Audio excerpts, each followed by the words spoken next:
उल्टे सवाल, मोदी जी आम चूस के खाते हो या काट के? अरे चूस के खाओ चा, काट के पेट में जागा के ले गए। काम की बात पूछ लेना, अपनी बेबे के लोग तो न्यू तो पूछ लेते हूँ। अगर मेडिकल हर्ष शिकारा जी ने आवाज उठाई है, आप बता रहे हैं, तो मैं तो ये कहूँगा क्योंकि ये युवाओं के सम्मान की बात नहीं है, ये राष्ट्र के सम्मान की बात है। और राष्ट्र के सम्मान को दांव पे लगाना किसी को, हम किसी पार्टी को, किसी नेता को, किसी को ये हक नहीं देते। ये हमारे राष्ट्र का प्रश्न है और उस राष्ट्र रक्षक को ही जब क्वेश्चन मार्क के कटघरे में खड़ा कर दिया जाएगा तो कहीं ना कहीं सोचने वाला विषय है। इस अग्निपथ योजना स्कीम में नमस्कार दोस्तों, एनडी हरियाणा चैनल पर आप सभी का स्वागत करते हैं। अग्निपथ के ऊपर भाई काफ़ी विवाद चल रहा है और कल एक जिन में पंचायत भी हुई थी जो कि हर्ष शिकारा जो वहाँ पर अपना पूरा काफिला लेके पहुंचे थे और जो है वहाँ पर पंचायत की गई थी और लगातार जो है सरकार का विरोध किया गया। आपने देखी भी होगी एक थोड़ी क्लिप, तो उसको लेकर के क्या कहना चाहे सर हमारे साथ मौजूद है, क्योंकि इन्होंने भी कहीं ना कहीं जो है मतलब कोचिंग देते हैं आर्मी वालों को, दिल्ली पुलिस वालों को, तो इनको लेकर के बातचीत पूछेंगे। ये जो कानून लिया है सरकार अग्निपथ जो एक योजना बनाई है, तो इसमें कितना फ़ायदा है कितना नुकसान है, ये बात करेंगे। सर नमस्कार। सबसे पहले नमस्ते जी, आपके सभी दर्शकों को प्रेम पूर्वक नमस्ते। और राष्ट्र की तरफ से हम अपनी विचारधारा प्रस्तुत करेंगे, तो आप अपना प्रश्न रखिए, हम उत्तर देने की हर संभव कोशिश करेंगे। तो हम वहाँ कल पंचायत थी जी जींद में, तो हर्ष शिकारा लगातार जितने बड़े बड़े सोशल एक्टिविस्ट थे वहाँ पहुँचे थे और सरकार जो है स्कीम लेकर आई है अग्निपथ, इसका विरोध करने के लिए वहाँ पहुँचे थे। तो इसके बारे में क्या कहना चाहोगे? जो अग्निपथ योजना है ये कितने युवाओं के लिए फ़ायदेमंद है या नुकसानदायक है? देखिए, अग्निपथ एक योजना है, भारत सरकार ने ये योजना अभी हम सब के बीच में रखी है कि एक नई योजना है, नया रूप है, नया डिज़ाइन है।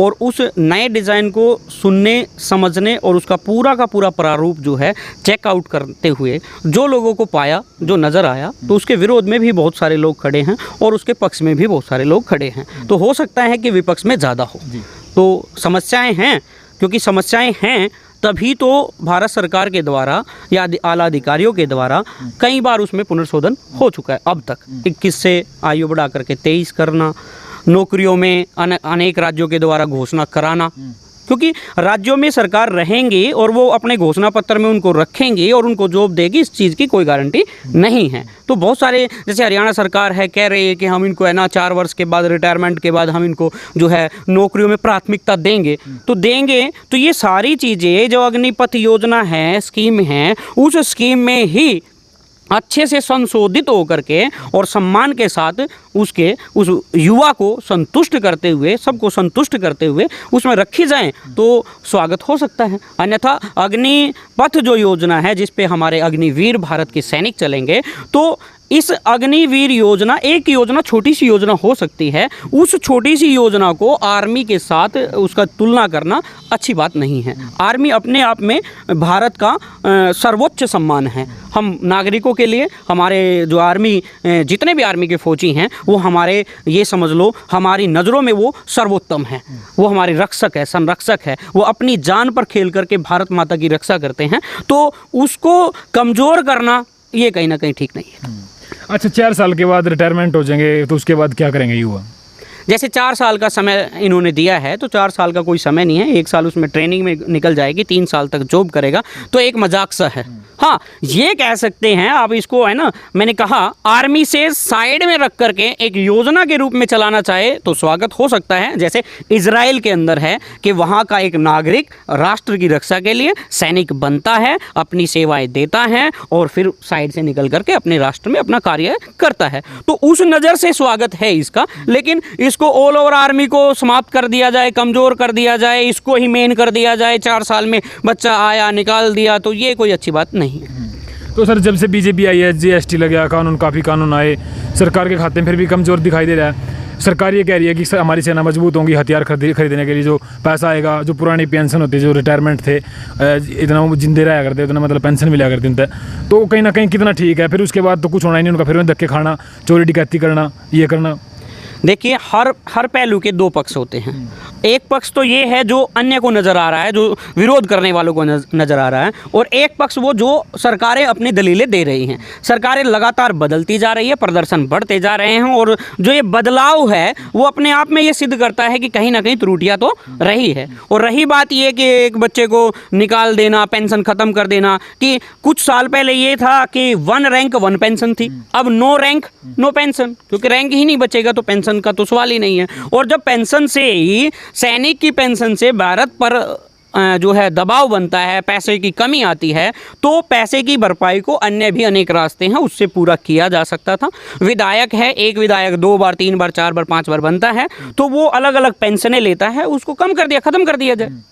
तो फिर तो हम कह सकते हैं कि इधर नेताओं ने अग्निपथ योजना लाने से पहले स्वयं की जो पेंशन है उसको भी समाप्त किया। या तो भारत में सबकी पेंशनें समाप्त हो, लेकिन सबकी पेंशन समाप्त होने के बाद भी एक सैनिक की पेंशन समाप्त ना हो, ये हमारी भी प्रार्थना है। बिल्कुल, कहीं ना कहीं जो है विधायकों की उम्र होती है काफ़ी 65 साल 71 साल, तो उनकी उम्र इतनी ज़्यादा, और सैनिकों की जो से इतना देश के लिए काम करते हैं उनकी उम्र इतनी कम, यानी कि 4 साल में असल में क्या कर लेगा, क्योंकि कहीं ना कहीं जैसे नए बच्चे भर्ती होंगे तो उसने इतना अनुभव कहाँ पे होगा देश की सेवा करने के लिए।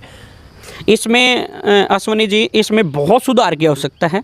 4 साल जो है इसमें कहा गया है कि अब सुधार होते होते आ रहे हैं, हर रोज़ नया सुधार नज़र आ रहा है कि 25% को इसमें रख लिया जाएगा, तो वो अच्छी बात है, 25% को रख लिया जाए, लेकिन इसकी जो अवधि है उसको बढ़ा दिया जाए, फौजी की इसकी अवधि को बढ़ा दिया जाए, और वहाँ से जो 75% निकल करके बच्चे आएंगे ट्रेनिंग होने के बाद और अपने जो पैसे लेंगे, वो जो कह रहे हैं 11 साढ़े 11 लाख रुपए के करीब लेंगे, तो वो सारे मिला करके मेरा विचार जो ये है कि इसमें जो 75% बच्चे बाहर निकल करके आ रहे हैं उसको स्पेशली अमेंडमेंट करके, उस योजना में अमेंडमेंट करके ये कह दिया जाए कि उनको स्पेशली जितनी भी भारत की फोर्सेस हैं, जितनी भी नौकरियाँ हैं, अच्छी नौकरियाँ हैं जो रक्षा से संबंधित है, उनमें सभी में उनको 10, 15, 20% जो है अलग से स्पेसिफिक कोटा दे दिया जाए तो अच्छा रहेगा।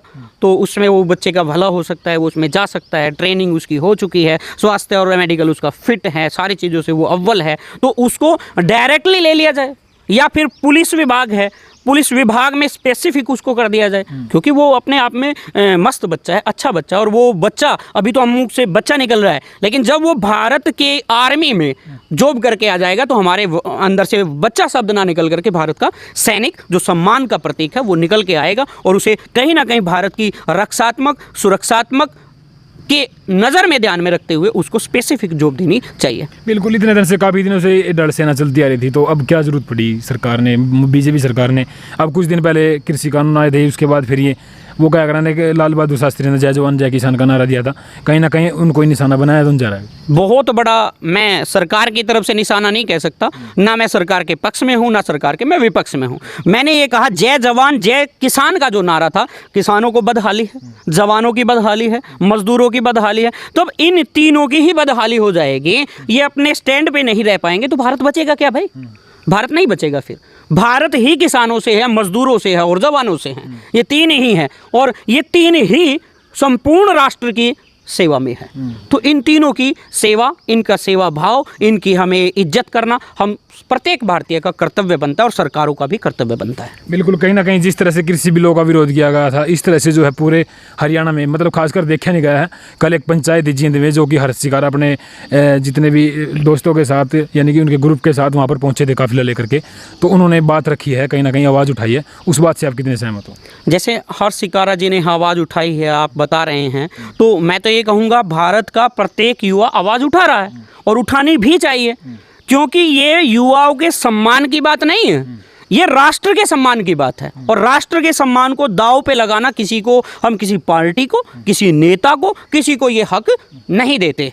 ये हमारे राष्ट्र का प्रश्न है, और उस राष्ट्र रक्षक को ही जब क्वेश्चन मार्क के कटघरे में खड़ा कर दिया जाएगा तो कहीं ना कहीं सोचने वाला विषय है। इस अग्निपथ योजना स्कीम में बहुत सारे सुधार हों, वो अच्छे सुधार सरकार की तरफ से भी हो, और मैं तो कहूँ कमेटी तो फिर वही एक वैसा विषय हो जाता है। हम तो ये कहें भारत के प्रत्येक युवा अपने लेटर पैड पे क्या सुधार होने चाहिए और किस हद तक होने चाहिए वो लिख करके भारत सरकार को दें और मीडिया के माध्यम से उनको पॉइंट टू पॉइंट नोट कराएं और नोट कर करके भारत सरकार उस पर मंथन करें और इसको बहुत अच्छी योजना बना के लेके चले। क्योंकि अग्निपथ नाम बड़ा प्यारा है, अग्निवीर बड़ा नाम प्यारा है, लेकिन उसके साथ जो ये उसके अंदर जो खोखलापन नजर आ रहा है उसको ठीक कर दिया जाए, संतुष्ट युवा को कर दिया जाए, भारत के प्रत्येक सैनिक को कर दिया जाए, भारत के नागरिक को कर दिया जाए। स्वागत है। फिर बिल्कुल आप कह रहे हैं कि उसमें कहीं ना कहीं संशोधन कर दिया जाए। तो संशोधन तो उसमें होता है ना, जो कोई गलत चीज हो, आप कह रहे हो गलत है, फिर गलत चीज है तो उसको फिर खत्म ही कर देना चाहिए। देखो सरकार की तरफ से जो पेश किया है, जहर तो थोड़ा खा लो ज्यादा खा लो, आपकी बात जायज है अश्वनी जी, लेकिन आप ये समझिए कि पूर्ण रूप से वो गलत भी नहीं है और पूर्ण रूप से इधर से देखे तो वो ठीक भी नहीं है। दोनों ही पहलू है। हम हर पॉइंट को गलत नहीं कह सकते और हम हर पॉइंट को ठीक भी नहीं कह सकते।